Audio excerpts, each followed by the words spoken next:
ఉండడం అనే మాటతో చాలా విషయాలు మనం ధ్యానం చేస్తూ వచ్చాం. దీంతో ఇది చివరి వర్తమానంగా తర్వాత నేను రోమాపత్రిక 12:1 మీద దేవుడు మనకు సహాయం చేసి దేవుని ఆత్మ నడిపిస్తే ఆ వాక్యం మీద సజీవ యాగము అనే అంశం మీద ధ్యానం చేయటానికి ప్రయత్నం చేస్తా. ఇది ఈ సిరీస్లో చివరి వర్తమానంగా భావించవచ్చు. దీంట్లో యాకోబు ప్రశ్నిస్తున్నాడు సంఘాన్ని, విన్న దానిని ఆచరిస్తున్నావా అని. నువ్వు ఏదైతే వింటున్నావో దానిని నువ్వు ఆచరిస్తున్నావా అని యాకోబు ప్రశ్నిస్తున్నాడు సంఘాన్ని. ఎందుకు ప్రశ్నించాలి అని అంటే, దైవజనుడి యొక్క ఉద్దేశం ఏంటంటే, విని ఆచరించని వాడు, పాటించని వాడు దోషులవుతారు అనేది యాకోబు భావన. విని ఆచరించని వారు, పాటించని వారు దోషులవుతారు అని. అదేంటండి, వింటే గొప్ప సంగతే కదా అంటే, వింటే గొప్ప సంగతి. అంతకంటే గొప్ప సంగతి ఏంటంటే పాటించడం. అయితే యేసుక్రీస్తు ప్రభువారు పుట్టుగుడ్డి వాడిని బాగు చేసిన సందర్భంలో శిష్యుల మధ్యలో ఒక ఘర్షణ జరుగుతుంది. ఆ తర్వాత అక్కడున్న పరిసయ్యులతో కూడా ఆయనకు ఒక చిన్న వివాదం జరుగుతుంది. ఆ సమయంలో ప్రభువారు మాట్లాడుతూ 40-41 కనుక చూడండి, చదవండి. ఆయన యొద్దనున్న పరిసయ్యులలో కొందరు, యోహాను సువార్త 9వ అధ్యాయం 40-41, పరిసయ్యులలో కొందరు ఈ మాట విని మేము గుడ్డివారమా అని అడిగిరి. అందుకు యేసు, మీరు గుడ్డివారైతే మీకు పాపము లేకపోవును కానీ చూచుచున్నామని మీరిప్పుడు చెప్పుచున్నారు కనుక మీ పాపము నిలిచి ఉన్నది అని. ప్రభు ఉద్దేశం ఏంటంటే, ఆ పై 39వ వచనంలో మాట్లాడుతున్నారు, చూడని వారు చూడవలెను, చూచుచున్న వారు గుడ్డివారు కావలను అని తీర్పు నిమిత్తము నేను ఈ లోకానికి వచ్చానంటే మేము గుడ్డివాళ్ళం కావాలా అన్నారు వాళ్ళు. మేము గుడ్డివాళ్ళం అవ్వాలని నువ్వు ఆశిస్తున్నావా అన్నారు. అప్పుడు ప్రభు అంటున్నాడు, మీరు గుడ్డివాళ్ళు అవ్వాలని కాదయ్యా నేను అనేది, అసలు మీరు గుడ్డివాళ్ళు అయితే, చెవిటి వాళ్ళు అయితే మీకే మేలు జరిగేది అన్నాడు ప్రభు. అదేంటి, అదెలా అంటే, చెవిటి వాళ్ళు అయితే వినే అవకాశం ఉండేది కాదు, గుడ్డి వాళ్ళు అయితే నా కార్యాలను చూసే అవకాశం ఉండేది కాదు, కాబట్టి మీకు పాపం ఉండేది కాదు. కానీ మీరు చూస్తున్నారు, వింటున్నారు, కానీ మారట్లేదు కాబట్టి మీకు ఎక్కువ పాపం కలుగుతుంది అని చెప్పాడు. వింటున్నారు, చూస్తున్నారు, కానీ దాని ప్రకారంగా నడవడం లేదు, మారట్లేదు కాబట్టి మీకు అధిక పాపం కలుగుతుంది అని. అంటే ఒక మనిషి తన వ్యక్తిగత జీవితంలో దైవిక సత్యం ఎంత తెలుసుకున్నాడు అనేది ముఖ్యం కాదు, దైవిక విషయాలు ఎన్ని విషయాలు అతడు నేర్చుకున్నాడు అనేది ముఖ్యం కాదు, తెలుసుకున్న దాంట్లో ఎంత పాటించాడు అనేదే ముఖ్యమైన విషయం. ఎంత దానిని వ్యక్తిగత జీవితంలోకి అవలంబించాడు అనేదే ముఖ్యం. ఒకవేళ పాటించని వాడికి ఎన్ని విషయాలు తెలిస్తే ఏం ప్రయోజనం? యేసుక్రీస్తు ప్రభువుతోనే వాక్యాన్ని ఎత్తిపట్టి యుద్ధం చేయడానికి ప్రయత్నం చేశాడు అపవాది. అంటే యేసుక్రీస్తు ప్రభువుకి ఎంత తెలుసో ఇంచుమించుగా వాక్యం విషయంలో అంత వివరణ ఎవరికి తెలుసు? సాతానుకి తెలుసు. అయినా సరే వక్రీకరణ సక్రీకరణ తర్వాత సంగతి, కానీ అతడికి ఈ విషయం పట్ల అవగాహన ఉంది. కానీ మార్పు చెందాడా? పోనీ తర్వాత అయినా మారే అవకాశం ఉందా? లేదు.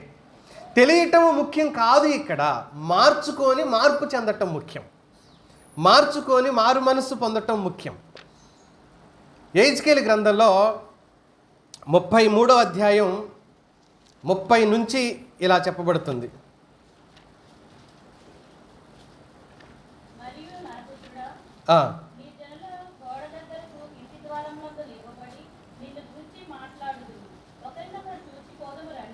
ఒకళ్ళు అనుకుంటున్నారంట, యెహెజ్కేలుతో అనుకుంటున్నారంట. ఏమనుకుంటున్నారు? గుమ్మాల దగ్గరకు పోయి ఒకళ్ళు పిలుచుకుంటున్నారు, రా రా రా వెళ్దాం రా అనుకుంటున్నారంట. ఎక్కడికి వెళదాం అనుకుంటున్నారు? యెహోవా యొద్ద నుండి బయలుదేరి మాట ఎట్టిదో చూద్దాం రండి అని చెప్పుకొనుచున్నారు. ఒకళ్ళనొకళ్ళు ప్రోత్సహించుకుంటున్నారు, రా విందాం రా రండి, బోధకుడికి మాట్లాడడం మొదలు పెడతాడు, రా పోదాం రా అనుకుంటున్నారంట. వాళ్ళు అనుకొని వస్తున్నారంట. అయితే దేవుడు ఏమంటున్నాడు? నా జనులు రాదగిన విధముగా వారు నీ యొద్దకు వచ్చి నా జనులైనట్టుగా నీ ఎదుట కూర్చుండి నీ మాటలు విందురు గాని వాటిని అనుసరించి ప్రవర్తింపరు. వారి నోటితో ఎంతో ప్రేమ కనపరచుదురు కానీ వారి హృదయం లాభం అపేక్షించుచున్నది.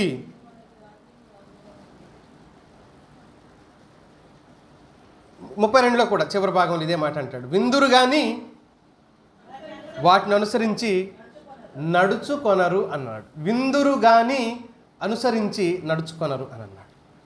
బహుశా యెహెజ్కేలు బోధించిన విధానం ఆకర్షణీయంగా ఉందేమో, యెహెజ్కేలు వినసొంపైన విధానంలో బోధిస్తాడేమో అని అనిపించింది నాకు. అందుకని అతని మాటలు వినడానికి జనాలందరూ వ్యక్తిగతంగా రావట్లేదు. గుమ్మం దగ్గరికి వెళ్ళి తలుపు కొట్టి మరీ పిలుస్తున్నారు లోపల ఉన్న వాళ్ళని, రా వెళదాం స్టార్ట్ అవుతుందేమో. అంటే యెహెజ్కేలు బోధిస్తున్న బోధన ప్రజలు ఎలా చూశారంటే ఒక ఎంటర్టైన్మెంట్గా చూశారు. కొన్ని సంవత్సరాలుగా స్టాండప్ కమెడియన్స్ వచ్చారు. నిలబడి ఏదో ఒకటి చెప్పి కూర్చున్న వాళ్ళని నవ్విస్తూ ఉంటారు. 20 మంది 30 మంది 50 మంది లోపు జనాల్ని పోగేసి ఒక చిన్న రూమ్ తీసుకొని దాంట్లో లైటింగ్ పెట్టి వీళ్ళు కామెడీ చేస్తుంటారు నిలబడి. దాన్నే స్టాండప్ కమెడియన్ అంటారు. బహుశా అలా బాధకులను చూశారేమో నాటి ప్రజలు అని కూడా అనిపిస్తుంటుంది ఒక్కోసారి. వినోదం కోసం వినాలనుకున్నారంట వాళ్ళు, వినోదం కోసం వినాలనుకున్నారంట. బైబిల్లో వినటానికి ఆసక్తి చూపించి వినాలి అని ఆతురపడి మారని వాళ్ళు కూడా ఉన్నారు. చూద్దాం. అపోస్తుల కార్యగ్రంథం 17వ అధ్యాయం 21వ వచనం చూడండి. వాళ్ళు ఎంత ఆరాటపడ్డారో వినడానికి. ఏథెన్సు వారందరూ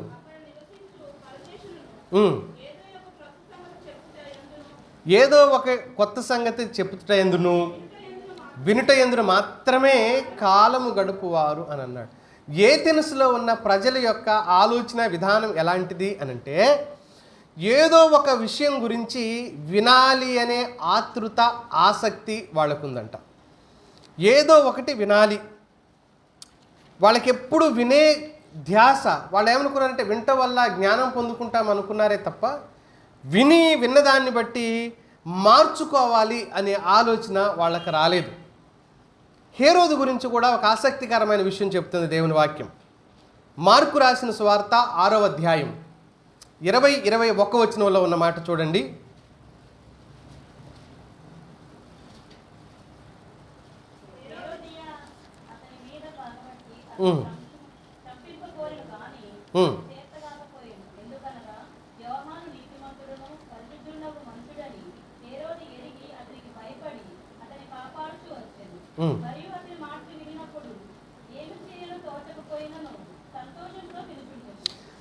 హేరోదు బాప్తిస్మిచ్చి యోహాను మాటలు ఎలా విన్నాడంట? సంతోషముతో విన్నాడంట. మరి మార్చుకున్నాడా? మారు మనసు పొందాడా? వినటానికి ఆసక్తే, వినాలనే కోరిక వీళ్ళల్లో ఉంది. వీళ్ళు వింటారు కానీ మార్చుకోరు. వింటమైతే చాలా ఆసక్తిగా వింటారు కానీ మార్చుకోరు. ఎన్నో ప్రసంగాలు, వందల ప్రసంగాలు వింటారు. మొన్న నాకు ఒక దైవజనుడు కలిశారు. ఆయన నేను మా ఊరు వెళ్ళినప్పుడు కలిశారు.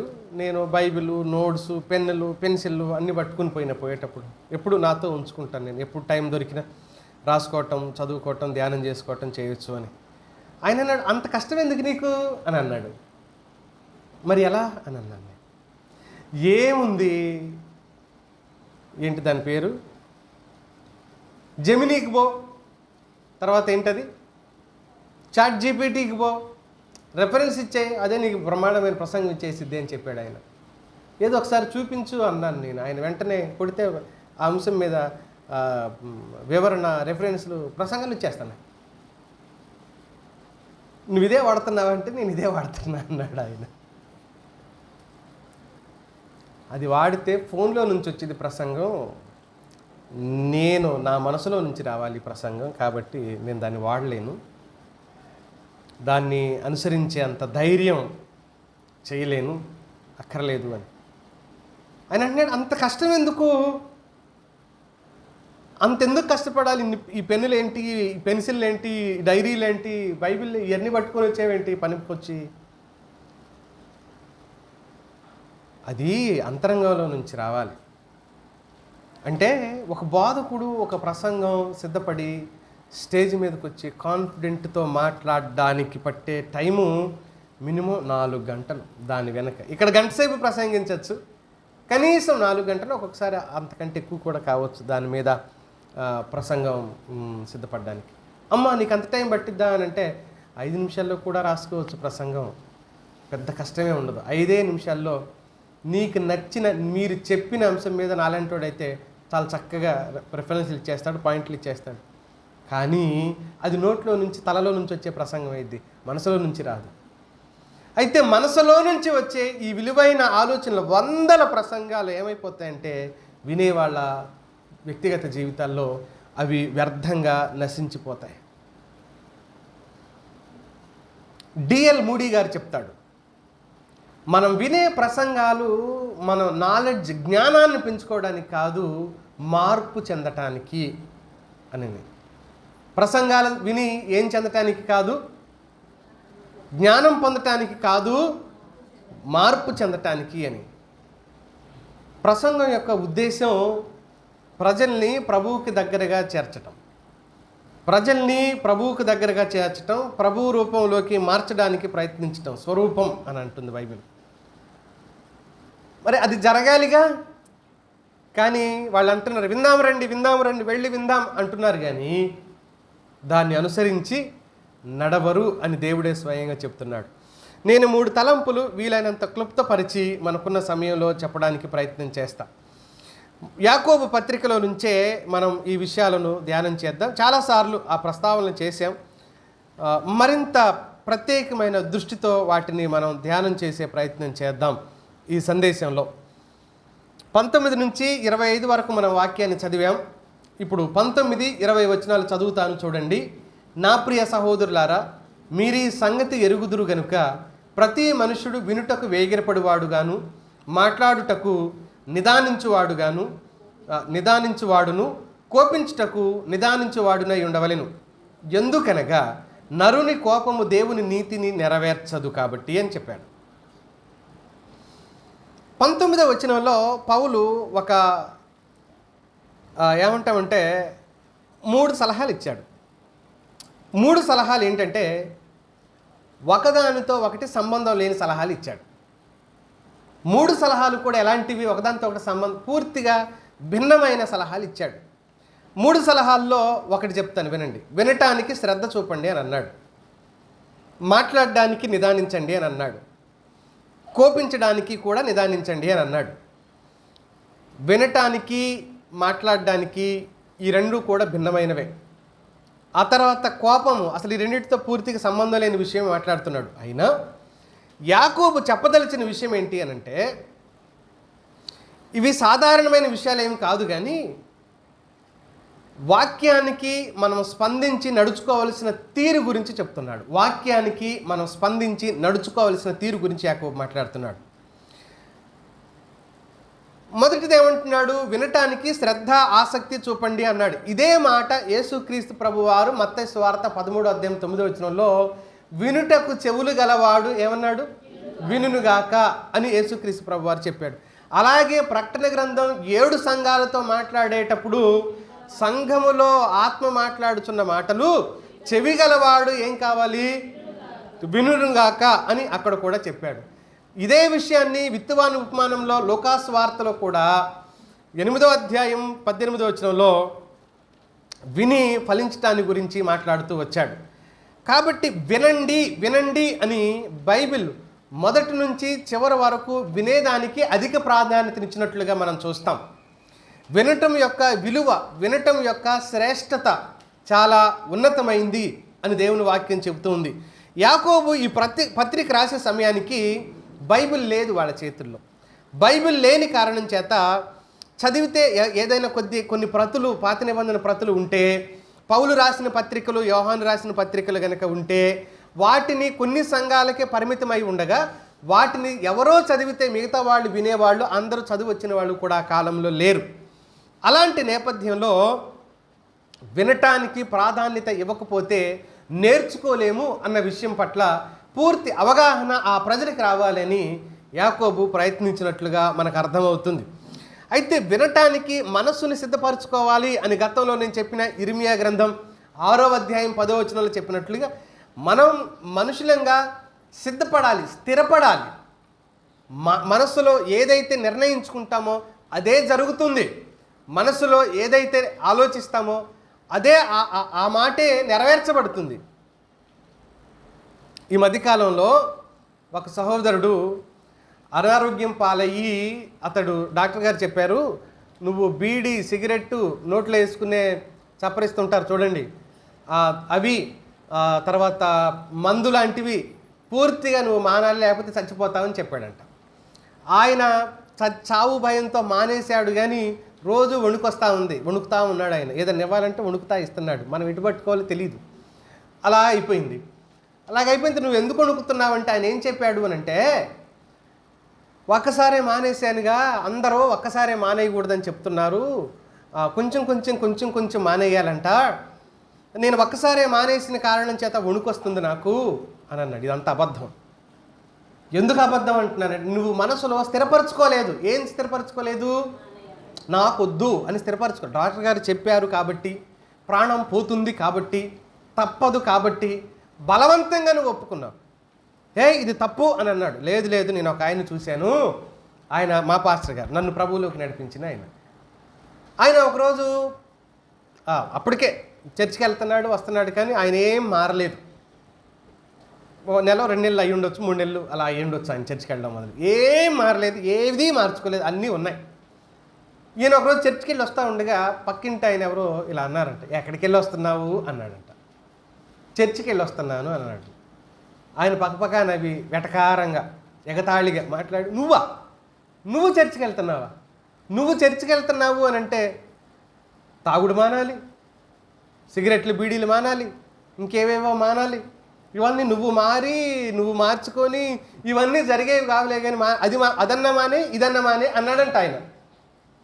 అప్పుడు మా పాస్టర్ గారు ఏమన్నారంటే, వీడెవడు నన్ను ఇలా అంటానికి, రేపటి నుంచి మారదాం, వచ్చే వారం అని నేను అనుకుంటున్నాను, కానీ ఇప్పుడే మారుతున్నాను. వీడే అంట నాకు పోలీస్ అంట, చూద్దాం నువ్వు మారిన నాటికి అన్నాడు.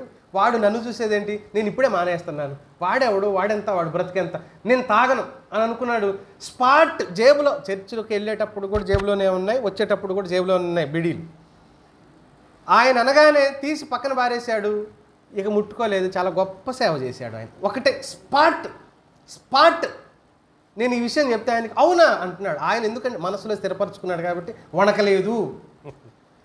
మనసులో స్థిరపరచుకున్నాడు కాబట్టి. అంటే మానేవాళ్ళు మనసులో ఏమనుకుంటారంటే, ఆ ఆలోచనలు, ఆ మధురానుభూతులు జ్ఞాపకానికి తెచ్చుకొని మళ్ళీ ఒక్కసారి తాగితే బాగు అంటే బుద్ధి మారలేదు, అవసరాన్ని బట్టి మారారు వీళ్ళు. మార్పు అనేది విషయం గురించి మాట్లాడుతూ ఈ విషయం ప్రస్తావిస్తున్నాను మిత్రులారా. నేను మారాలి అని అనుకుంటే ఖచ్చితంగా అది మనసులో స్థిరపరచుకోవాలి మనిషి. అది ఆలోచనలో రావాలి. నేను మారాలి, అంతే. నేను మార్చుకోవాలి, ఇది నాకు వద్దు అనేది మనసులో కలగాలి. మారు మనస్సు అనేది ఒక మనిషి మనస్సులో నుంచి రాకుండా, ఆలోచనల్లో నుంచి రాకుండా, వ్యక్తులను బట్టి చేస్తే అది మార్పు అవదు మిత్రులారా. అది అవదు. అమ్మను బట్టి మారాను, భర్తను బట్టి మారాను, భార్యను బట్టి మారాను, నాన్న బట్టి మారాను అంటే, ఓరి బాబు, ఈ మార్పులన్నీ తాత్కాలికమే. ఏదో ఒక రోజు మన నిజస్వరూపం బయటకు వచ్చింది. ఎందుకంటే మనసులో మారలేదు కదా, కొన్ని చర్యల్లోనే మారింది. అందుకని సంఘాలలో మారకుండా ఈ వ్యక్తులు మనసులో స్థిరపరచుకోకుండా అసలు వినడానికే కూడా ఇష్టపడకుండా ఉండేవాళ్ళు. అందుకని వినటానికి మనస్సును ఏం చేయమంటున్నాడు ఇర్మియా 6:10లో? మనస్సును స్థిరపరచుకోవాలి.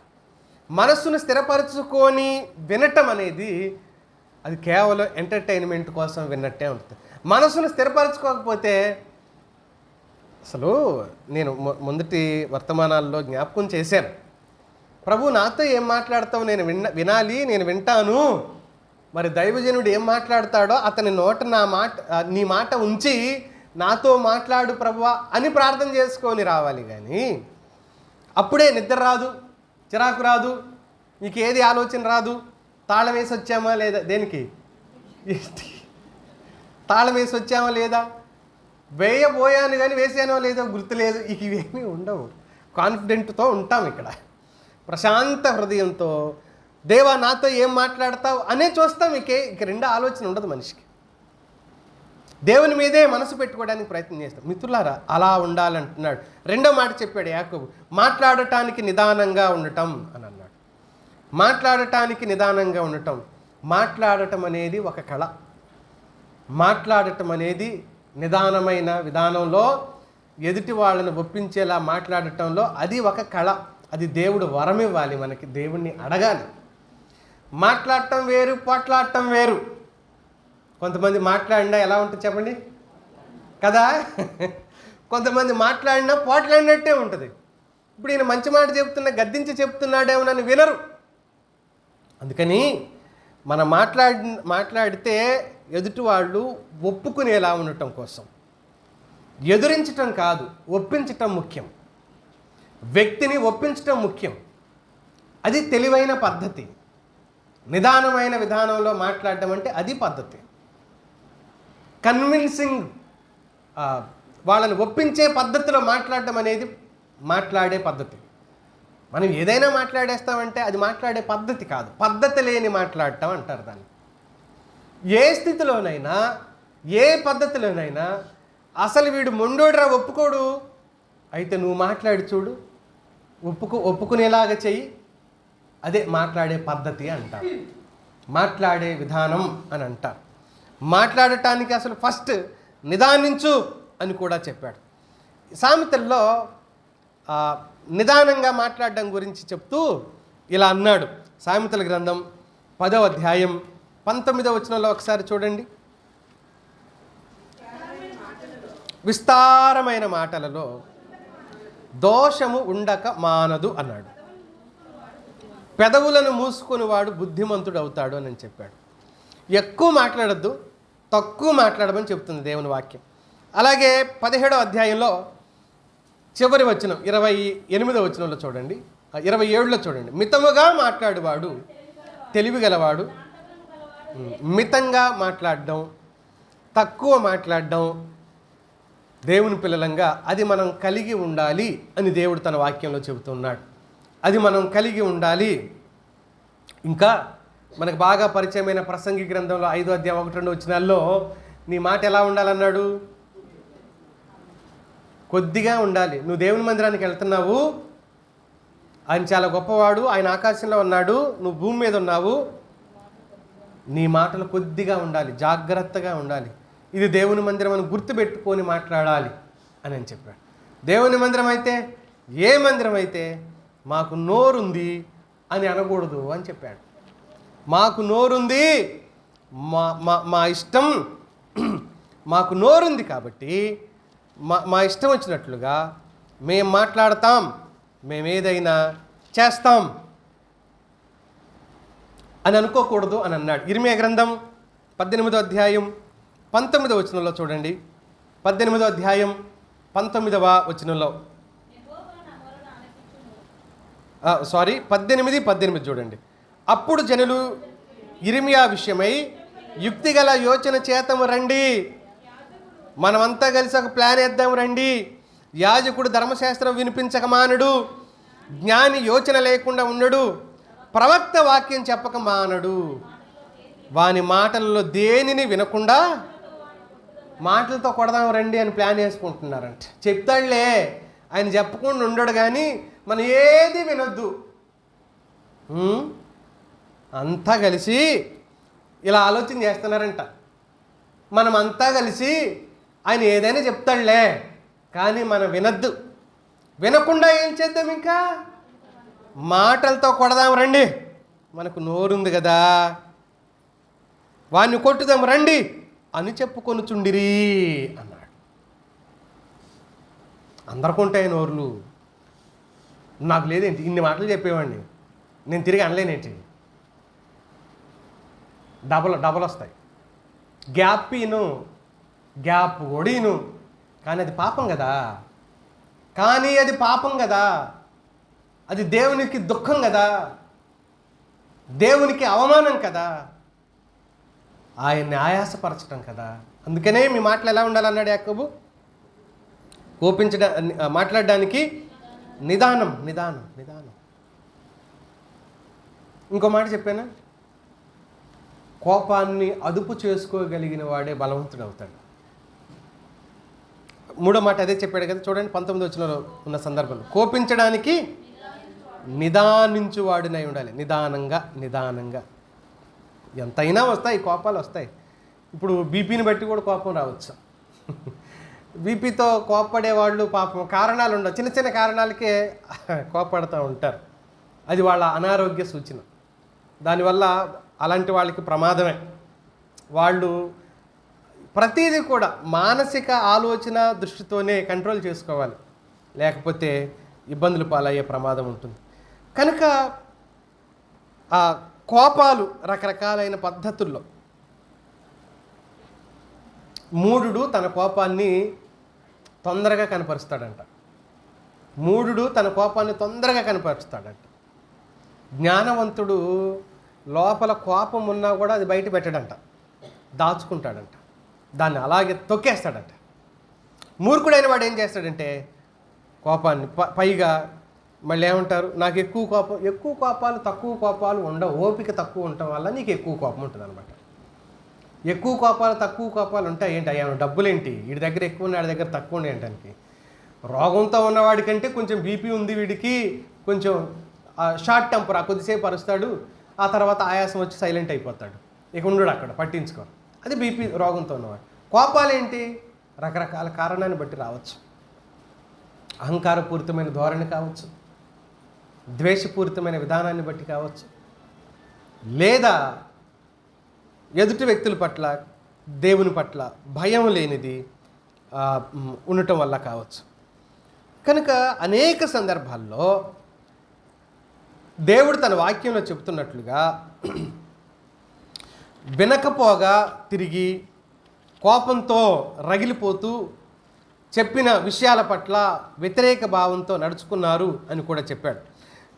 గలతీ పత్రికలో పౌలు ఒక ప్రస్తావన చేస్తాడు ఆ సంఘంతో.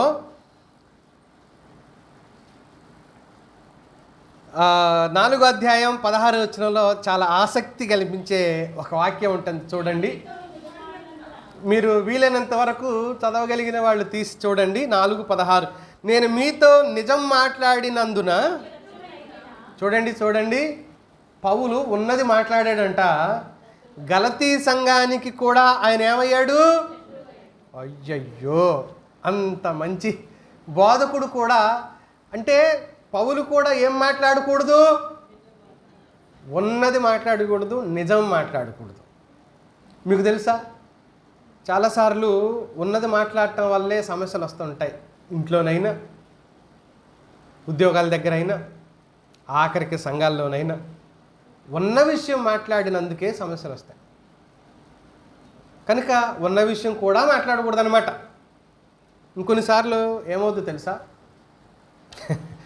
ఉన్న విషయం సంగతి పక్కన పెట్టండి,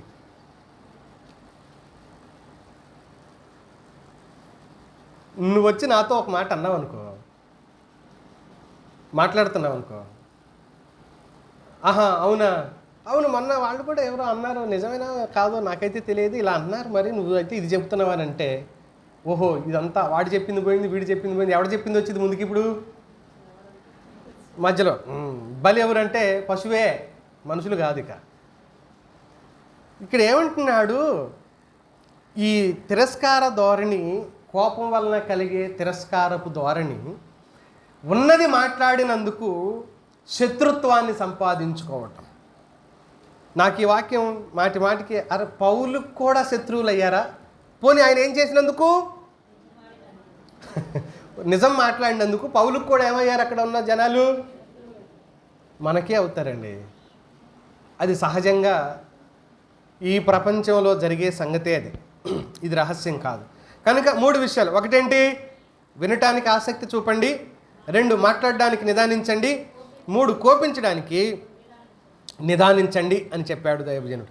ఇప్పుడు 21వ వచనంలో 2వ పాయింట్లోకి వద్దాం చూడండి. వాక్యమును అంగీకరించి హృదయాన్ని పవిత్రపరుచుకోవటం గురించి మాట్లాడుతున్నాడు. యాకోబు రాసిన పత్రిక 1వ అధ్యాయం 21వ వచనం. అందుచేత సమస్త కల్మషమును విర్రవీగుచున్న దుష్టత్వమును మాని లోపల నాటబడి మీ ఆత్మలను రక్షించుటకు శక్తిగల వాక్యమును సాత్వికముతో అంగీకరించండి. శక్తిగల వాక్యమును సాత్వికముతో అంగీకరించండి. వాక్యాన్ని అంగీకరించడానికి ముందే పాపాన్ని వదిలేయాలి. అంగీకరించడానికి ముందే పాపాన్ని వదిలేయాలి. అందుకనే సాత్వికత సంపాదించుకోవాలి. వాక్యం వినే వాళ్ళకి ఏం కావాలి? సాత్వికం, వినయము, విధేయతతో కూడిన మనసు కావాలి వాక్యాన్ని వినేటప్పుడు. అంతేగాని అహంకారపూరితమైన మనసుతో వాక్యాన్ని ఒక మనిషి వినలేడు. వాక్యాన్ని ఒక మనిషి స్వీకరించలేడు. స్వీకరించలేని కారణం చేత ఆ వాక్యం ద్వారా అతడికి ఎలాంటి ప్రయోజనము కలగదు. ఎఫెసీ పత్రికలో పౌలు ఇలా చెప్పాడు. 4వ అధ్యాయానికి రండి. 22వ వచనంలో చూద్దాం. కావున మునుపటి ప్రవర్తన విషయంలోనైతే మోసకరమైన దురాశల వలన చెడిపోవు మీ ప్రాచీన స్వభావమును వదులుకొని అని అన్నాడు. మునుపటి ప్రవర్తన వదులుకోవాలి అని అన్నాడు. మనం దేవుని పిల్లలం కదా, మునుపటి ప్రవర్తన మనం వదులుకోవాలి. వాక్యం వింటుంటే మునుపటి ప్రవర్తన నాలో ఉందా లేదా అని మనం ప్రశ్నించుకోవాలి. ఏ మునుపటి ప్రవర్తన? రక్షించబడటానికంటే ముందు ఉండిన ప్రవర్తన. మళ్ళీ అదే మనం కలిగి ఉన్నామా? అదే మనం అనుసరిస్తున్నామా? స్వభావం ఇంకా మారలేదా? ఖచ్చితంగా ఈ ఆలోచన వినే ప్రతి ఒక్కరూ చేయవలసిన అవసరత ఉంది. కొలస్సీలో అన్నాడు చూడండి, 3వ అధ్యాయం 8వ వచనంలో, ఆగ్రహము, దుష్టత్వము, దూషణ, మీ నోట బూతులు అని వీటన్నిటిని ఏం చేయమంటున్నాడు? విడిచిపెట్టండి. ఎందుకు విడిచిపెట్టాలి? భయం, దేవుని గురించిన భయం, దేవుణ్ణి నేను దుఃఖపెడుతున్నానేమోననే భయం. అందుకే అంటున్నాడు మిత్రులారా, వాక్యం అంగీకరించి హృదయాన్ని పవిత్రపరచుకోవటం గురించి. పౌలు పేతురు కూడా ఈ ప్రస్తావన చేశాడు మొదటి పత్రికలో 2:12లో. కొత్తగా జన్మించిన శిశువును పోలి మానవలసిన విషయాలను గురించి కూడా మాట్లాడుతున్నాడు. విడిచిపెట్టవలసిన పాపాలను విడిచిపెట్టకుండా, విడిచిపెట్టవలసిన దైవ వ్యతిరేక సంబంధమైన విషయాలను విడిచిపెట్టకుండా, మాలిన్యాన్ని అంతరంగంలో ఆత్మీయుడు ఉంచుకొని వాక్యం విన్నా ప్రయోజనం లేదు అని అన్నాడు. వింటూ ఉండగా వాటిని వదిలిపెట్టుకుంటూ వెళ్ళాలి. వింటూ ఉండగా వాటిని పూర్తిగా తొలగించుకోవాలి అని చెప్పాడు. యాకోబు దాన్ని దుష్టత్వమును, లోపల ఉన్న దుష్టత్వాన్ని విడిచి లోపల నాటబడిన వాక్యం ఏం చేయాలి? సాత్వికముతో, ఆత్మలను రక్షించుటకు శక్తిగల వాక్యమును సాత్వికముతో అంగీకరించండి. హృదయంలో ఉన్న పాపాన్ని విడిచిపెట్టండి. కోపము, ద్వేషము, అసూయ, కక్ష, ఈ దుర్మార్గత, ఈ సంబంధమైనవన్నీ కూడా విడిచిపెట్టాలి. విడిచిపెట్టకపోతే దేవుని దగ్గర దోషులుగా నిలబడతాం. ఈ మధ్యకాలంలో చిన్న షార్ట్ మెసేజ్ ఒకటి ఫిలోమోను పత్రిక మీద నేను చేసిన ప్రసంగంలోది పెట్టారు. దాంట్లో ఒక చిన్న తలంపు, అది చాలామంది చూస్తూ వచ్చారు. అదేంటంటే, ఒనేసిము ఫిలోమోనుని క్షమించి చేర్చుకో అని లెటర్ రాసి ఒనేసిముతో పౌలు చెబుతున్నాడు ఫిలోమోన్ని ఏం చేయమని. ఫిలోమోనుకు రాసిన పత్రికలో ఫిలోమోనుకు చెబుతున్నాడు ఇతన్ని చేర్చుకోమని, ఈ దొంగని. అయితే ఒకవేళ అతడు ఫిలోమోను క్షమించలేదనుకోండి, ఒనేసిముకు కలిగే నష్టం ఏంటి?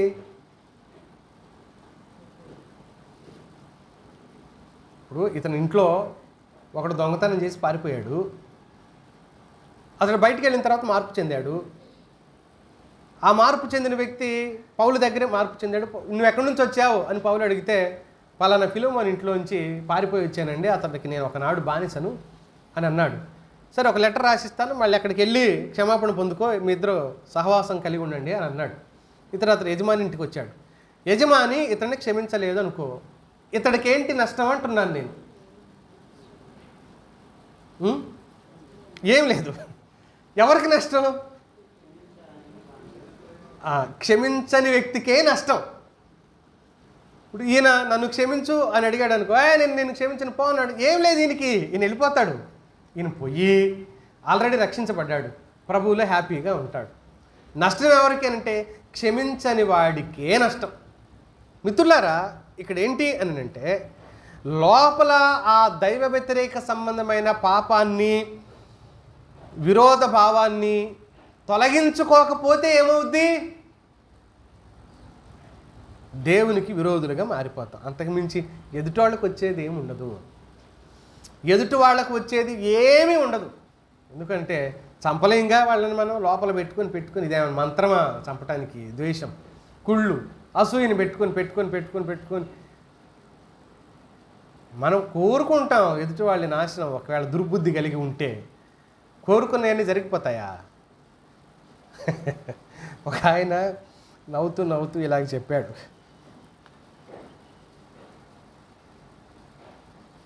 అత్త కోడళ్ళకి గొడవ ఉండి కోడలు ఇలా అందంట దేవుడితో, దేవుడా అత్త చచ్చిపోవాలి అని ప్రార్థన చేసుకుని చాలా రోజుల తర్వాత ఇంటి నుంచి కవర్ వచ్చింది, మీ అమ్మగారు చనిపోయారు అని చెప్పేసి.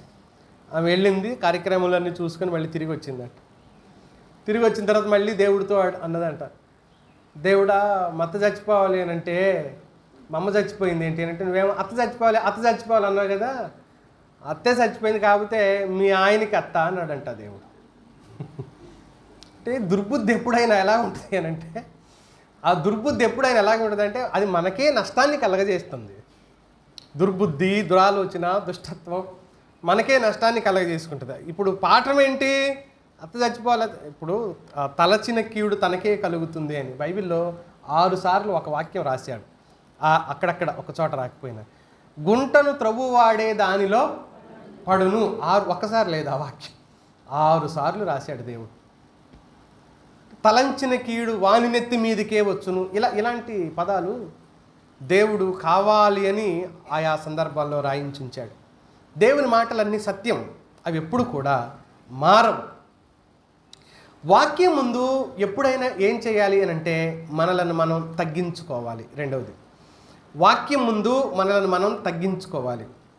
వాక్యం ముందు తగ్గించుకోకుండా ఈ మధ్య కాలంలో జరుగుతున్నది ఏంటంటే, వాక్యం ఇలా ఉందిగా అని దాన్ని తమకు అన్వయించుకోవటం కోసం తప్పుడు అర్థాలు తీసుకునే వ్యక్తులు సంఘాల్లోంచి బయలుదేరారు. మిత్రులారా, వాక్యాలను అంటే ఇప్పుడు బట్టలు చినిగిపోయిన దగ్గర మాసికలేస్తాంగా వేరే బట్టతో, లేదా గోడకు సున్నం పెచ్చులు ఊడిపోతే సున్నం వేస్తాంగా, పెయింట్ చేస్తాంగా, ఆ టైపులో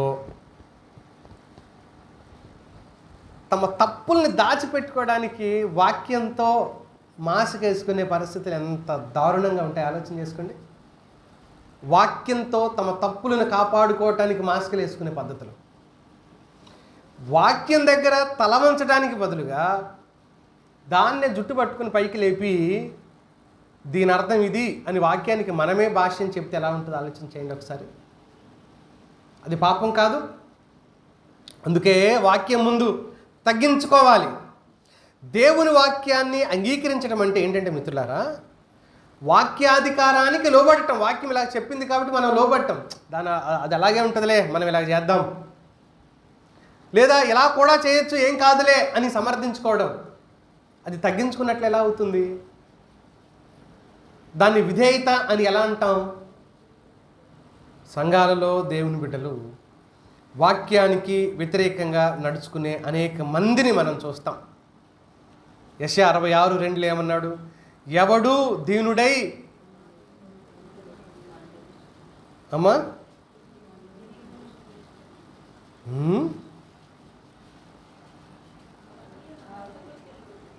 నా మాట విని వణకునో వానినే నేను దృష్టించుచున్నాను అని అన్నాడు. దీనత్వంతో ఆయన మాట విని వణకాలి. జాన్ స్టార్ట్ అనే గొప్ప భక్తుడు ఏమంటాడంటే, ఆయన మాట వినాలనుకున్నవాడు మొదట దీనత్వాన్ని సంతరించుకొని ఆయన పాదాల చెంతకు రావాలంట. మొదట దీనత్వాన్ని సంతరించుకొని ఆయన పాదాల చెంతకు రావాలి. లేకపోతే వాక్యం మన జీవితంలో పనిచేయదు. వాక్యం మన జీవితంలో పనిచేయదు. విధేయత చూపించే మనసు నీకు లేకపోతే వాక్యం నీ జీవితంలో పనిచేయదు. ఎన్ని ప్రసంగాలైనా వినొచ్చు, జ్ఞానం వస్తుందండోయ్. దీని అర్థం అది, దాని అర్థం ఇది, ఇది ఇది ఈ సందర్భంలో చెప్పాడు, అది ఆ సందర్భంలో చెప్పాడు, చరిత్రలో దీనికి ఒక స్థానం ఉంది, ఆ కాలంలో ఏం జరిగింది మొత్తం చెప్పొచ్చు. ఏం ప్రయోజనం? దానికి లోబడకపోతే, దానికి విధేయత చూపించకపోతే. సమూయేలు దేవునికి బాల్యంలో లోబడిన సందర్భం 3వ అధ్యాయంలో, చిత్తం ప్రభువా అను అని ఏలీ చెబుతున్నప్పుడు బాలుడైన సమూయేలు పోయి చిత్తం ప్రభువా నేనున్నాను సంపూర్ణంగా లోబడ్డాడు ఆ దైవజనుడు. మరియా యేసు పాదాల చెంత, మార్తా మరియలు ఆ ఇంట్లో ప్రభువుకి ఆతిథ్యం ఇస్తున్న సందర్భంలో ఆయన పాదాల చెంత కూర్చుండి వినుచుండెను అనే మాట ఆమె నేర్చుకుంటుంది. ఆయన పాదాల చెంత నేర్చుకునే స్థితి, నేర్చుకునే ఆధ్యాత్మిక పరిస్థితి మనలో కలగాలి మిత్రులారా. అందుకనే వాక్యం దగ్గర నిన్ను నువ్వు, మనల్ని మనం, నన్ను నేను తగ్గించుకోవాలి. వాక్యం చెబుతూ ఉండగా మన అవిధేయతను ఒప్పుకోవాలి. వాక్యం మనతో మాట్లాడుతూ ఉండగా అవును తండ్రి నన్ను కనికరించమని దేవుడితో మనం మాట్లాడాలి. 3వది 21వ వచనంలో చెప్తున్నది ఏంటంటే, వాక్యపు శక్తిని ఆత్మీయుడు తెలుసుకోవాలి. వాక్యపు శక్తిని ఆత్మీయుడు తెలుసుకోవాలి. ఈ వాక్యాన్ని దేవుడు మనల్ని రక్షించడానికి ఇచ్చాడు. ఏమని చెప్పాడు యాకోబు?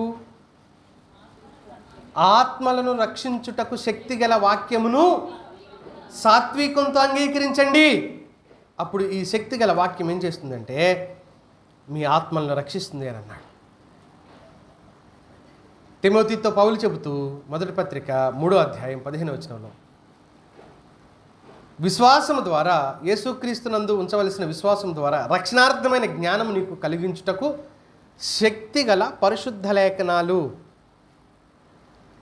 రక్షణార్థమైన జ్ఞానం, రక్షించబడటానికి మూలమైన ఆలోచన నీకు కలిగించేది దేవుని వాక్యం.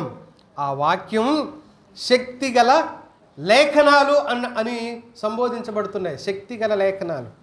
వాక్యంలో ఏముందంటున్నాడు? శక్తి ఉంది. వాక్యంలో దేవుని శక్తి ఉంది. పేతురు మొదటి పత్రిక 1వ అధ్యాయం 23వ వచనంలో, శాశ్వతమగు జీవము గల దేవుని వాక్యము అన్నాడు. వాక్యం ఎలాంటిదంట? శాశ్వతమగు జీవము గల దేవుని వాక్యం. యాకోబు కూడా శక్తి గల వాక్యం అన్నాడు.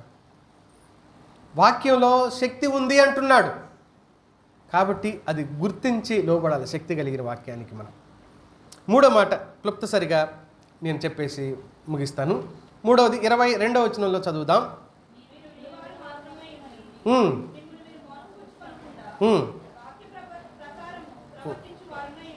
విని మోసపుచ్చుకుంటున్నామంట. వినివారు మాత్రమే అయ్యుంటే మిమ్మల్ని మీరు ఏం చేసుకుంటారు? మోసపుచ్చుకుంటారు. కేవలం మేము వినేవారమే, పాటించేవాళ్ళం కాము అని ఎవరైనా అనుకుంటే మిమ్మల్ని మీరు మోసపుచ్చుకుంటారు. ఇక్కడ మన దౌర్భాగ్యం ఏంటంటే ఎవరో మోసం చేసే అవకాశం ఇవ్వట్లా, మనల్ని మనమే మోసం చేసుకుంటున్నాం. మనలను మనమే మోసం చేసుకుంటున్నాం. దీనత్వంతో, సంతోషంతో వాక్యాన్ని అంగీకరిస్తే దాని ప్రకారం నువ్వు నడవాలి. అంగీకరిస్తాం చాలాసార్లు, అవును ఇదంతా నిజమే, ఇదంతా నిజమే, ఇది నిజం అని అంగీకరిస్తాం. కానీ అలా నడుచుకోం. అదే సమస్య. ఈరోజు క్రైస్తవ్యం ఇలా ఉండటానికి గల కారణం అదే. ఇలా ఉండటానికి కారణం అదే. మన ఇండియా ఫస్ట్ రాష్ట్రపతి డాక్టర్ బాబు రాజేంద్ర ప్రసాద్ గారు, ఆయన ఒక ఉపన్యాసం, ఒక ప్రసంగంలో ఇలా చెప్తాడు. ఆయన అనేక యూరోప్ దేశాలలో యేసుక్రీస్తు ప్రభువారి వాక్యం ప్రకటించకముందే భారతదేశానికి సువార్త వచ్చింది. మొదటి శతాబ్దంలోనే తోమా ద్వారా భారతదేశానికి సువార్త వచ్చింది. యూరప్ దేశాలు, అమెరికా ఖండం, ఆ ప్రాంతాలన్నిటికీ 14వ శతాబ్దంలో వాళ్ళకి బైబిల్ అంటే ఏంటో తెలిసింది. అప్పటి వరకు వాళ్ళకి తెలియదు. కానీ 14వ శతాబ్దం, 14వ శతాబ్దంలో బైబిల్ అంటే ఏంటో తెలిసిన వాళ్ళు 1500 సంవత్సరాల నుంచి బైబిల్ గురించి, యేసు గురించి పరిచయం ఉన్న భారతదేశానికి స్వార్థ ప్రకటించడానికి వచ్చారు మళ్ళీ వాళ్ళు. అంటే అప్పటి వరకు వాళ్ళకి ఎక్కువ లేకపోతే ఎక్కువ కాలం నుంచి స్వార్థ పరిచయం ఉందా, భారతదేశానికి ఎక్కువ కాలం స్వార్థ పరిచయం ఉందా అంటే ఒక మాట చెప్పాలంటే ఇజ్రాయేల్ దేశం చుట్టుపక్కల ఉన్న చిన్న చిన్న దేశాల తర్వాత భారతదేశానికే ఎక్కువ ఫస్ట్లో తొందరలో సువార్త అందించబడింది.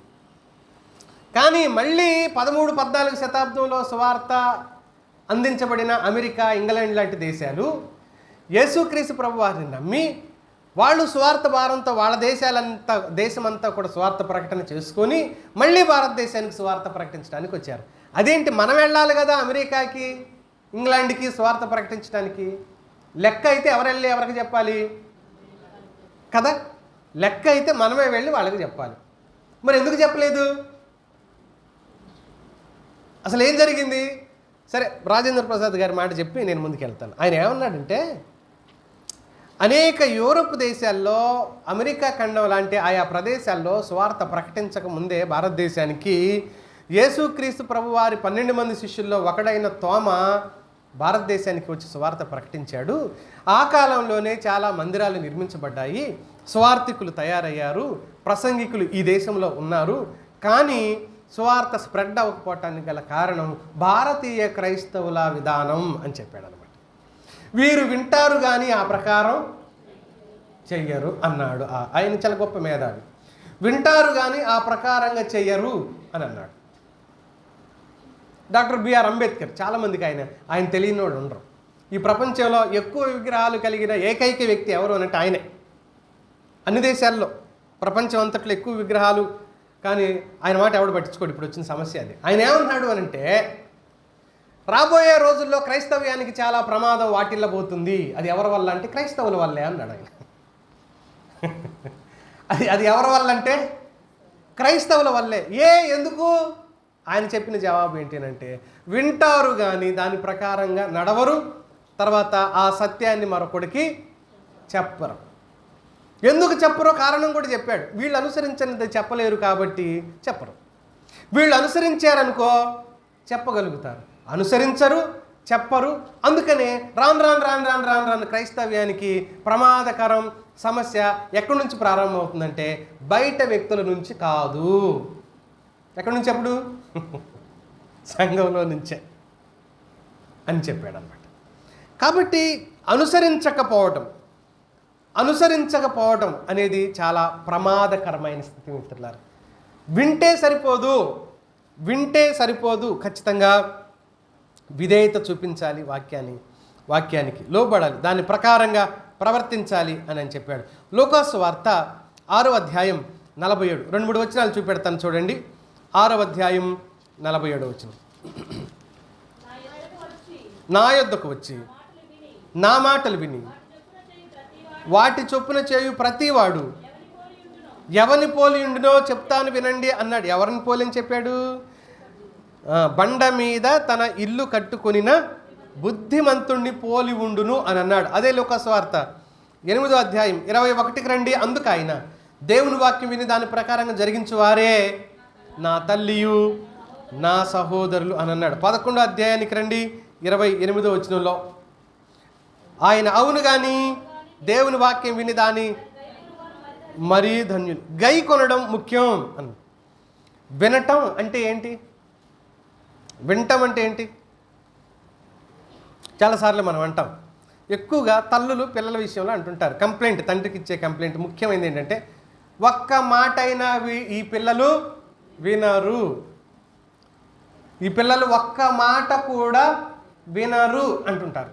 మా ఇంట్లో అయితే వారానికి 2 సార్లు అని చెప్తారు, ఈ పిల్లలు మరి వినరా? చెవులతో అయితే వింటారు కానీ చెప్పినట్లుగా అది కథ. వినరు అంటే అర్థం ఏంటంటే వింటారు, సరే అంటారు, వాడు చెప్పి 2 అడుగు 3 అడుగు మర్చిపోతారు. మావాడైతే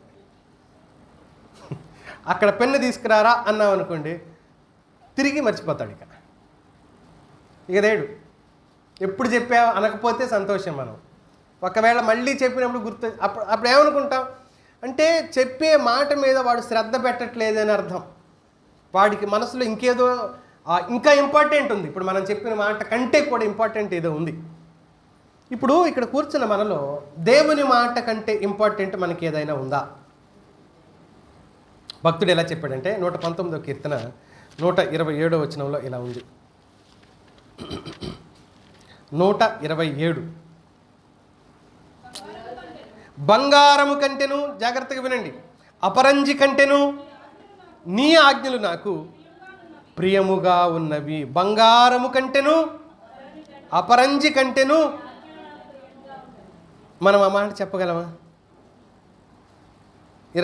తర్వాత వచ్చిన నీ ఉపదేశములన్నీ యథార్థములని నేను వాటిని మన్నించుచున్నాను అన్నాడు దేవునితో. అంటే అనుసరిస్తున్నాను. వినడం అంటే ఏ మాట అయితే మనం ప్రేమతో స్వీకరిస్తామో దాన్ని అనుసరిస్తాం. ప్రేమతో స్వీకరిస్తామో దాన్ని అనుసరిస్తాం. ప్రభు అందుకే చెప్పాడు కదా, నిజంగా మీరు నన్ను ప్రేమిస్తే నా ఆజ్ఞను ఏం చేస్తారన్నాడు? గైకొంటారు అని చెప్పాడు. మనం ఎవరిని ప్రేమిస్తామో వారి మీద శ్రద్ధ నిలుపుతాము, వారి మాటకు విధేయత చూపెడతాం. దేవుణ్ణి నిజంగా ప్రేమిస్తే ఆయన మీద శ్రద్ధ పెడతాం, ఆయన మాటకు మనం విధేయత చూపిస్తాం. నువ్వు ప్రేమించేవారు చెప్పే మాటను నువ్వు స్వీకరిస్తావు తప్ప ఎప్పుడూ తిరస్కరించావు. నువ్వు ఎవరిని ప్రేమిస్తావో వారి మాట నీకు నచ్చకపోయినా వారి సంతోషం కోసం ఆ పనిని నువ్వు చేస్తావు. నీకు నచ్చకపోయినా, ఇప్పుడు ఆదాము హవ్వను ఎంత ప్రేమించుంటాడో అన్న విషయం సరే, ఆయన చేసింది తప్పు కావచ్చు, కానీ ఆయన ఎంత ప్రేమించాడు అనే దానికి ఒక పక్క దేవుడు, ఒక పక్క హవ్వ ఉంది. ఈ ఇద్దరిలో నీకెవరి మాట కావాలంటే ఆయన ఏం చేశాడు? ఆమెను ఎంత ప్రేమించి ఉంటే దేవుణ్ణి కూడా తీసి పక్కన పడేశారు. దేవుడి మాట వినలా, తిను అనగానే చర్చ కూడా చేయలే. ఎందుకు తెలుసా? ఏమైనా చర్చ చేస్తే ఆమె ఎక్కడ నారాజు అవుతుందో, మనసులో బాధపడిద్దోనని. నువ్వు బాధపడ్డావు నేను చూడలేను, ప్రేమ అది. నువ్వు బాధపడ్డావు నేను చూడలేను, నువ్వు తప్పే చేయి ఒప్పే చేయి, నువ్వు హ్యాపీగా ఉండాలి. ఒక ఆయన ఇలా అన్నాడు, మనకు సందర్భం కాదులే కానీ, ఒక ఆయన ఏమన్నాడంటే, ఒరి బాబు నేనే అంటే, ఒరి బాబు నువ్వు ప్రేమ అనుకుంటున్నావు, అది ఎంత గయ్యాళదైతే మాట్లాడుకుని చెప్పింది చేసాడు అని. దేవుని మాట కూడా పక్కకు నెట్టేశాడు అని అంటే అది ఎంత గయ్యాళి అయితే, వామ్మో దీంతో పెట్టుకోవటం కంటే దేవునికి వ్యతిరేకంగా అవటం మంచిది అనుకున్నాడంట ఆయన. ఏది పండు తినే దగ్గర వద్దన్నాడుగా, స్వామి నువ్వు ఇలా అంటావు కానీ నీకు తెలియదు ప్రభు ఈమె గురించి అన్నాడంట. ఎవరు? ఆదాము. అంటే వాస్తవం ఏంటంటే అతని ప్రేమ దేవుణ్ణి కూడా పక్కకి నెట్టేసింది. నిజమే మిత్రులారా, ఎవరినైతే మనం ప్రేమిస్తామో వారి అభిప్రాయం మనకు నచ్చకపోయినా దాన్ని చేస్తాం. మనకు నచ్చకపోయినా ఆ పనిని మనం తప్పకుండా చేస్తాం. కారణం మనం ప్రేమిస్తున్నాము కనుకనే. నిజంగా దేవుణ్ణి ప్రేమిస్తే మనకు నచ్చకపోయినా దానిని మనం జరిగిస్తాం మిత్రులారా. చివరి మాట చెప్తాను చూడండి, 25వ వచనంలో చెప్పబడుతున్న మాట ఒకసారి చూడండి. యాకోబు పత్రిక. అయితే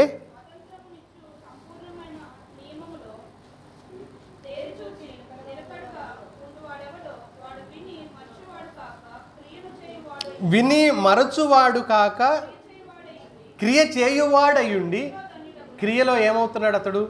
ధన్యుడవుతున్నాడు. విని మరిచిపోక క్రియ చేసి ఆ క్రియలో అతడు ధన్యుడు. స్నేహితులారా, విని ఆ ప్రకారంగా చేస్తే మనం క్రియలో ధన్యులం అవుతాం అని చెబుతుంది దేవుని వాక్యం. విని ఆ ప్రకారంగా చూడటం. యెహోషువకి ఇచ్చిన వాగ్దానం అదే. దేవుడు 1వ అధ్యాయం 8వ వచనంలో చెప్పబడుతున్నమాట. ఏమన్నాడో చూడండి, దేవుడు ఏ వాగ్దానం ఇచ్చాడో చూడండి. యెహోషువ గ్రంథం 1వ అధ్యాయం 8వ వచనం. ఈ ధర్మశాస్త్ర గ్రంథమును నీవు బోధింపక తప్ ఉమ్, ఉమ్, ఉమ్. చేయుటకును జాగ్రత్త పడినట్లు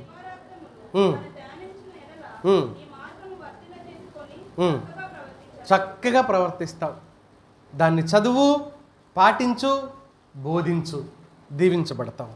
చదువు లేక ధ్యానించు, పాటించు, బోధించు, వర్ధిల్లుతావు అని చెప్పాడు. దేవుని వాక్యం విని నడిచి ఇతరులకి దాన్ని చెప్తే ధన్యులం అవుతాం, దీవించబడతాం. దేవుడు ఆ కృప మనందరికీ దయచేయును గాక.